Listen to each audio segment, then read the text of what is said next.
سلام همراهان گرامی، به شب داستان خوش اومدین. ممنون میشم منو سابسکرایب کنید و این ویدیو رو لایک کنید. بریم با هم به داستان این ویدیو گوش بدیم. 3 زن مکار، یکی بود یکی نبود.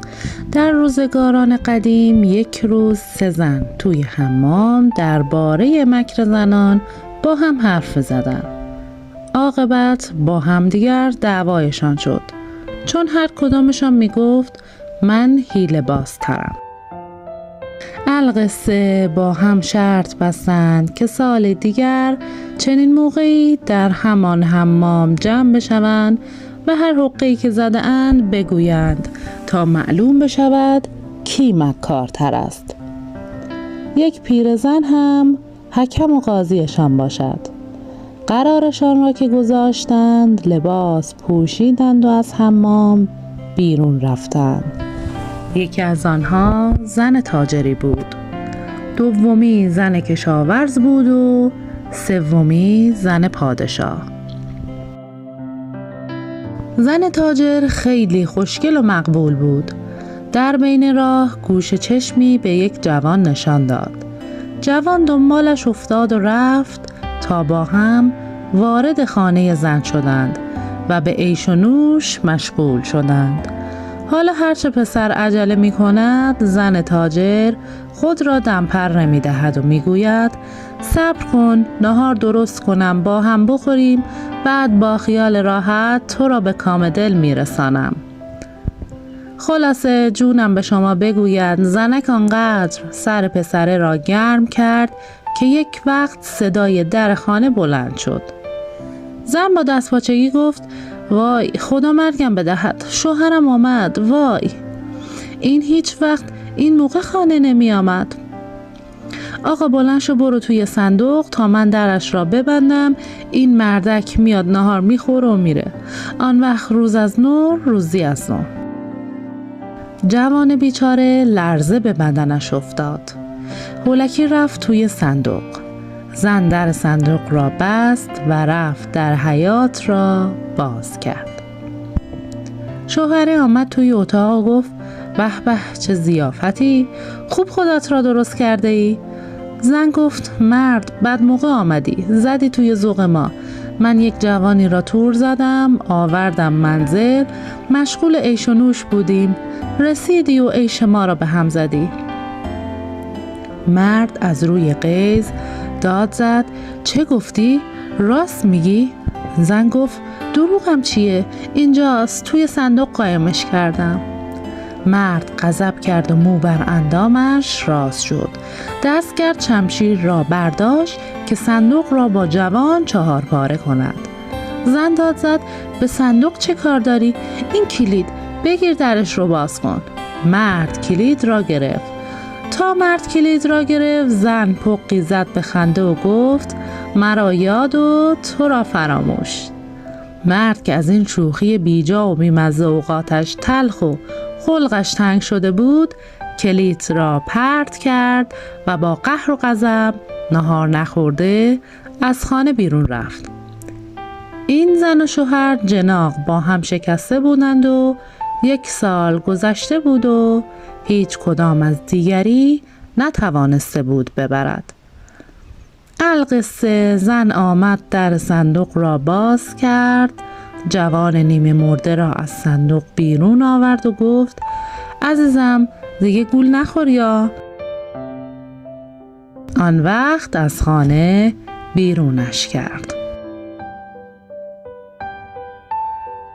حالا بشنوید از زن پادشاه. زن پادشاه رفت قصر خودش و به نهار پادشاه داروی بیهوشی زد. پادشاه خورد و بیهوش افتاد. زن بلند شد، پادشاه را سر تا پا لخت کرد و یک دست لباس درویشی بهش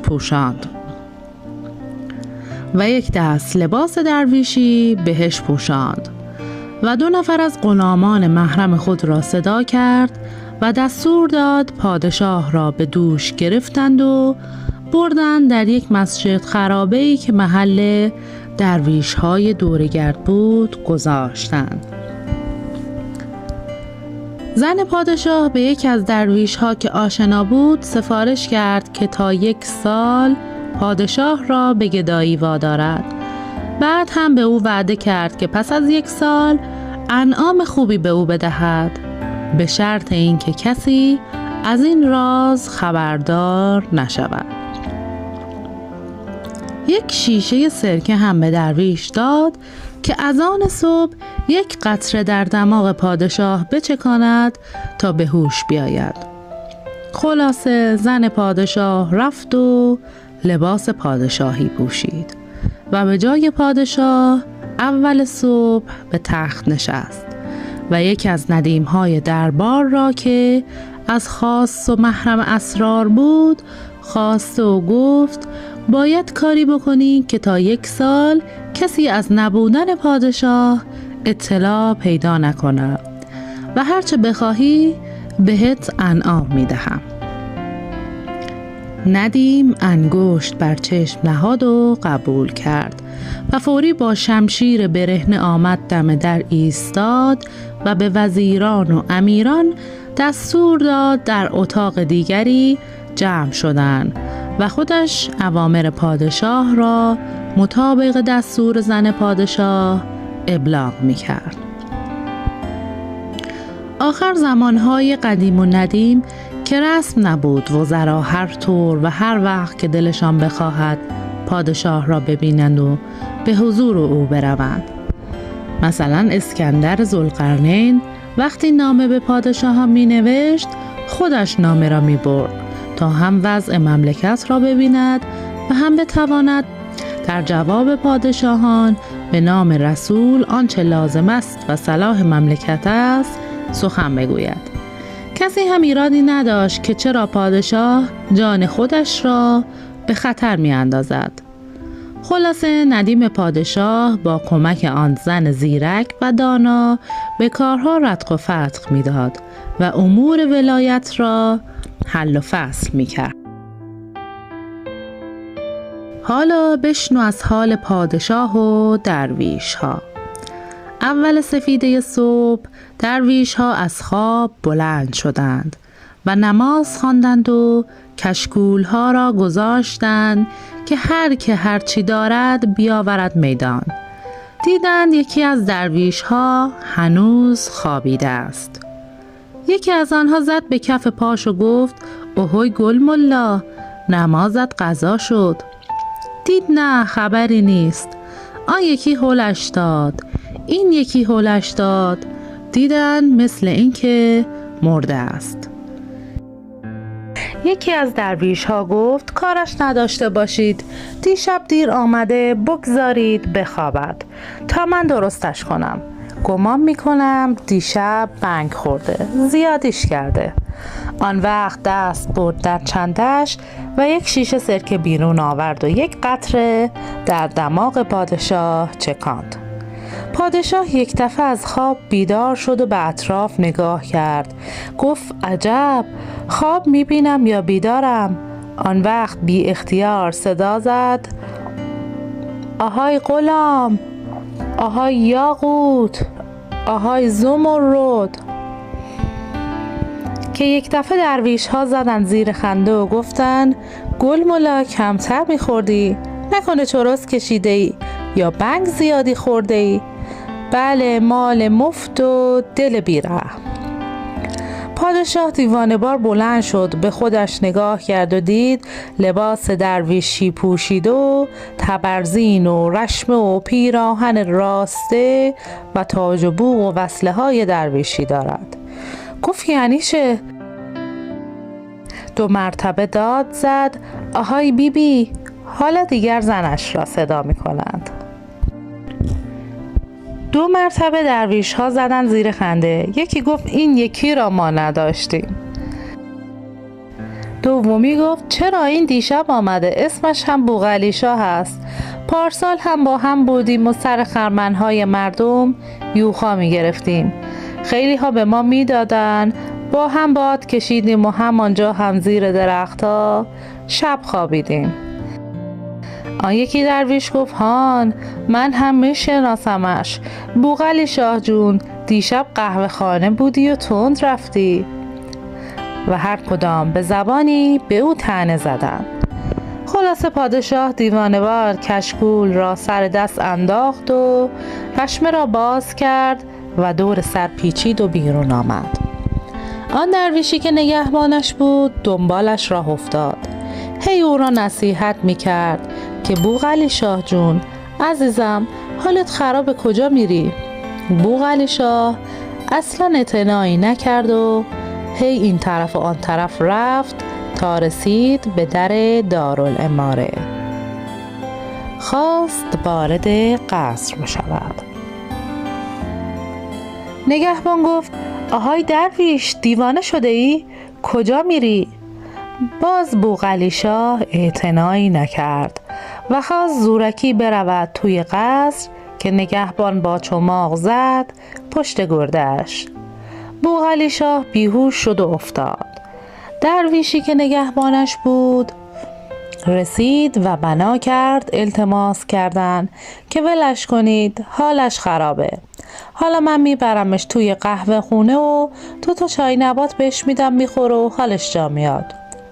آن وقت نعش نیمه جان درویش را کول کرد و هن کنان آورد توی مسجد و انداختش زمین و یک تکه کاهگل دم دماغش گرفت. کم کم هوش آمد و باز بنای به دادایی و بدرفتاری را گذاشت که آقا من سلطانم. آن درویش از آن طرف گفت خوابت خیره، خب دیگه چی توی خواب دیدی؟ آن یکی دیگر گفت بله، آدم بدبخت خوابهاش هم اسباب بدبختیه. یکی میگفت شاید اون را جن زده باشه، یک سوره یاسین با چند تا چارقل براش بخونید، حالش جا میاد. خلاصه اینقدر سر به سرش گذاشتن تا پادشاه بنده خدا دید اگه اینطور پیش بره دیوونش هم میکنند. رو کرد به درویشی که جانش را از مهلک نجات داده بود، گفت فقیر ملا، مثل اینکه تو بهتر به درد دل من میرسی. من رو کی آورد اینجا؟ درویش گفت عمو جان گل ملا، تو جن زده شده و فکر میکنی؟ این فکرهای بیجا را از سرت بیرون کن. لعنت خدا بر شیطان بفرست. الان نزدیک ظهر است، تا حالا همه ما را از کار بیکار کرده ای. پاشو چند در خانه برویم که احتیاجمان به خلق این زمان نباشد. اگر هم امروز حالش را نداری توی مسجد باش، سور و ساتی درست کن تا ما برویم به عشق مولا پرسه‌ای بزنیم و بیاییم. پادشاه قبول کرد.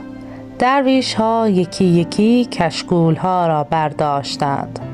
یکی طرف بازار، دیگری دور خانه ها، یکی دیگر توی بازارچه ها رفتند و سر ظهر یکی یکی آمدند و هو حقی کشیدند و به بوقلی شاه هم برای خوابش مبارکباد گفتند. اما بوقلی شاه را تیرش میزدی خونش در نمی آمد. همه که جمع شدند یک مرتبه یک یساول وارد شد، یک ظرف پر از غذا و خورشت آورد و گفت این را از مطبخ پادشاه نذر دراویش کردند، بخورید، بعد ظرفش را میگیرم. آن وقت گذاشت و رفت. درویش ها یکی یکی به بوقلی شاه گفتند گل ملا، خوابت تعبیر شد، انشاءالله هر شب از آن خوابها ببینی. پادشاه افسون شده بوی غذاهای خودش به دماغش خورد، قدری جان گرفت. درویش ها شروع کردن به خوردن، ولی باز هم بوقلی شاه از گلوش پایین نمی رفت. درویشی که از ماجرا با خبر است و محافظ اوست گفت درویش چرا درست غذا نمیخوری؟ این غذا از برکت غنم توست، وگرنه ما چنین روزی به خود ندیده بودیم. انشاءالله که همیشه از این خوابها ببینی، ما را هم شاد کنی. خلاصه خواهی نخواهی غذا خوردند و خوابیدند. باز درویش ها یکی یکی رفتند پی کار خودشان و بوقلی شاه تنها ماند. شب شد. درویش ها آمدند، چای درست کردند و مشغول چای خوردن شدند. باز آن یساول وارد شد، یک مجمعه پر از غذا آورد و ظرف قبلی را برد. درویش ها یک شکمی از عزا در آوردند و باز به بوقلی شاه دعا کردند و مبارک باد گفتند. چند روزی به این منوال گذشت. کم کم غذای دربار یک روز در میان، 2 روز در میان شد تا به کلی قطع شد. حالا دیگر بوقلی شاه باید غذای درویشی بخورد، چیزی هم که بلد نیست و کاری هم نمی‌داند. عاقبت به همان درویش رفیقش گفت یک مدحی یادش بدهد که او هم بتواند امرار معاش کند. درویش هم یک مدحی برایش نوشت. پادشاه از بر کرد و خوب بلد شد. کشکول را انداخت به بازو و یک شاخه گل به دست گرفت و وارد بازار شد و شروع کرد به خواندن. آواز خوبی هم داشت. هر کس هم رسید سنار 10 شایی 1 قران انداخت توی کشکولش. ظهر که آمد مسجد شمرد 10 تومان شده بود. درویش ها آفرین گفتند که بابا ای والله تو که از همه ما زرنگتری، دیگه لازم نیست خواب ببینی، تا ظهر 10 تومان تا شبم 10 تومان، دیگه مرگ میخوای برو جوباره. خلاصه درویش تازه هواهای دوره قدرت از سرش پرید و شروع کرد به دنیا گردی. حالا این هم اینجا داشته باشید چند کلمه از زن سومی بشنو. اون هم زن زرنگی بود. وقتی وارد خانه شد مقداری از گیاهان باددار به غذای شوهرش زد و به خورد او داد. بعد از چند ساعت شوهر دید سنگین شده. وقتی از خواب بیدار شد دید شکمش کمی نفخ کرده. به زنش گفت نمیدانم چرا شکمم نفخ کرده. زن گفت طوری نیست، پاشو برو بیرون بگرد تا خوب بشی.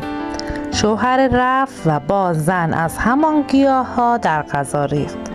شوهر خورد. صبح که از خواب بلند شد باد شکمش بیشتر شده بود. اوقاتش شرق شد و گفت آخه من نمیدونم چه مرگم هست. زنک امروز همسرش را گرم کرد. خلاصه یک معجونی درست کرد که بادی توی دل شوهره میپیچید. شوهر بدبخت نصف شب بلند شد، گفت اوهوی اوهوی بلند شد، دارم میمیرم، باد دلم زیاد شده، یه چیزی توی دلم مثل مار این طرف و اون طرف میره. زن مکار دست برد اطراف شکم مرد، یک دفعه گفت وای پناه بر خدا، انگار حامله شده ای. مرد خلقش تنگ شد و گفت آخه احمق، مگه مردم حامله میشه؟ زن گفت از کار خدا بعید نیست، یه وقتی دیدی شدی، حالا میباید چیکار کرد؟ بخواب تا من دوا درمونت کنم که باد بر باشه. باده خوب میشه ولی اگه خدایی نخواسته حامله شده باشی دردت شدت میکنه. مرد دید چاره نیست، آرام شد و زنش هم بلند شد و یک دوایی که پیش آماده کرده بود و هم بادآور بود و هم دل درد خفیفی میداد آورد، جوشاند و به خورد مرد بیچاره داد. هی دل مردک باد کرد و درد گرفت. مرد بیچاره مثل مارغ حلقه میزند و به خودش میپیچد. آخر شب هم معجونی به او داد که سست و بیحالش کرد و سرش روی دوش زنش افتاد و از حال رفت. زنک او را خواباند و قدری پهلوهایش را چرب کرد تا صبح مرد از خواب بیدار شد. حالا دیگر شکم حسابی و درست آمده بود بالا. مردک گفت ای زن پاشو مرا ببر حکیم ببینم چه دردی دارم. زن گفت آخه مرد اسباب بی‌آبرویی میشه و حکیم میفهمه تو حامله‌ای، دیگه آبرومون میریزه. خلاصه زنک با هر کلکی بود شوهره رو نگذاش از خانه بیرون بره و ضمناً با زن همسایه هم که فقیر بود و نزدیک زاییدنش بود قرار گذاشت شبی که او وضع حمل می کند بچهش را به او بدهد تا او بچه را جا بزند. البته به زن فقیر وعده کرد که در عوض این کار انعام خوبی به او می دهد. این ماجرا ماند تا شبی که نوبت وضع حمل زن همسایه بود. زن مکار یک دارویی به کار برد که مرد دوباره دلش درد گرفت و از شدت درد بیهوش شد و افتاد توی بغل زنش. زن هم میگفت از سایه بچه میاد راحت میشی. راستی مرد برم ماما بیارم؟ مرد گفت تو رو به خدا دیگه بیشتر از این آبرومو نبر. خلاصه نزدیک صبح یک استکان چای شیرین به او داد، قدری سوس شد و افتاد گردن زن که حالم داره بهتر میشه. زن گفت الان دیگه راحت میشی، مثل این که سر بچه داره پیدا میشه. صلوات بفرست، نه ترس، حالا خلاص میشی. در این ضمن بچه همسایه هم به دنیا آمده بود. زنک دارویی به دماغ شوهرش زد، مردک بیهوش شد. زنک بچه را آورد گذاشت زیر پای مرد و یک قطره سرکه به صورت و دماغ مرد چکاند. مردک تا چشمش را باز کرد صدای گریه بچه بلند شد. زن هم گفت وای مرد، حالا چیکار کنیم؟ پستانهایت هم که شیر نداره. مرد بدبخت حاضر شد تمام اموال و دارایی خودش را به زن مصالحه کند به شرط اینکه رازش فاش نشود. زنکم با زرنگی هرچه تمامتر بچه را برد داد به زن همسایه و پول فراوانی به آنها داد، ولی نه آنها فهمیدن این چه موضوعی بود که این بچه را گرفت و پس داد، نه مرد فهمید که بچه‌ای که زاییده چطور شد. حالش هم خوب شد و اول صبح رفت سر کارش و انگار نه انگار که دردی داشته، خیال کرد زاییده و تمام شده است. خب حالا برگردیم به داستان پادشاه و پرسه زدن و درویشی کردن.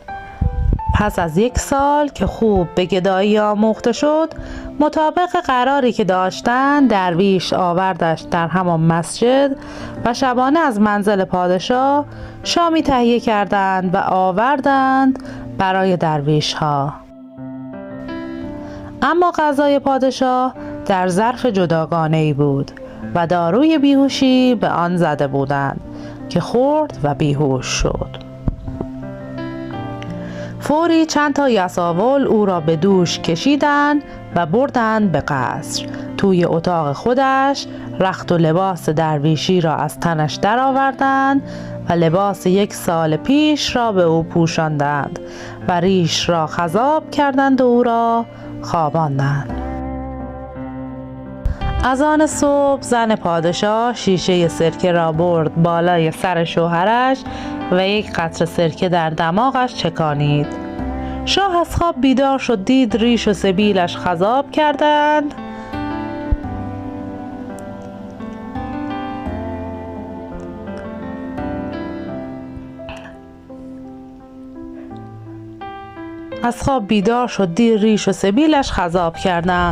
پا شد نشست و با خودش گفت یعنی چه؟ آن وقت صدا زد این چه وضعیه؟ چرا سر به سرم گذاشته اید؟ کی به ریش من خضاب مالیده؟ زن پادشاه پرید توی اتاق و گفت تصدقت گردم چیه؟ آب میارم، حنا را میشویم، انگاری خوب رنگ گرفته. پادشاه نگاهی به اطراف کرد که اینجا کجاست؟ رفیق درویشش کو؟ مرشداش کجاست؟ زن پادشاه زد زیر خنده و صدا زد بلقیس جان بیا قبله عالم خواب دیدن، بیا ببریمشون حموم. کنیزکان ریختند دور پادشاه و او را بغل کردند و بردند حمام و حسابی سر و تنش را شستند. پادشاه ماتش برده بود که یعنی چه؟ راستی خواب میبینم یا جن زده شدم؟ از حمام بیرون آمد. شربت، شیرینی، گز، باقلوا، نان خشک و چای آوردند. با خودش گفت عجب این چه حالیه؟ رو کرد به زنش و گفت آهای، من 1 سال کشکول به دست پرسه میزنم، مرا کجا بردید، کجا آوردید؟ شهرهایی را که ندیده بودم پرسه زدم، شب و نصف شب در بیابانها خوابیدم.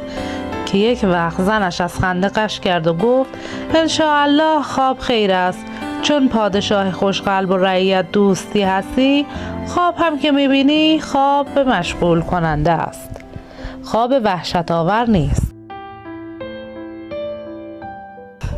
پادشاه خواهی نخواهی قبول کرد که همه اینها را در خواب دیده است. وقتی سر 1 سال شد، 3 نفر زن زیرک و دانا در حمام جمع شدند و هر کدام شاهکار خود را گفتند. معلوم شد زیرکی زن پادشاه بالاتر از همه است و رودست ندارد. قصه ما به سر رسید. رفتیم بالا ماس بود، پایین اومدیم دوغ بود. قصه ما دروغ بود. خیلی ممنون که تا این لحظه من همراه بودین. ممنون میشم منو سابسکرایب کنید، این ویدیو رو لایک کنید. شبتون بخیر.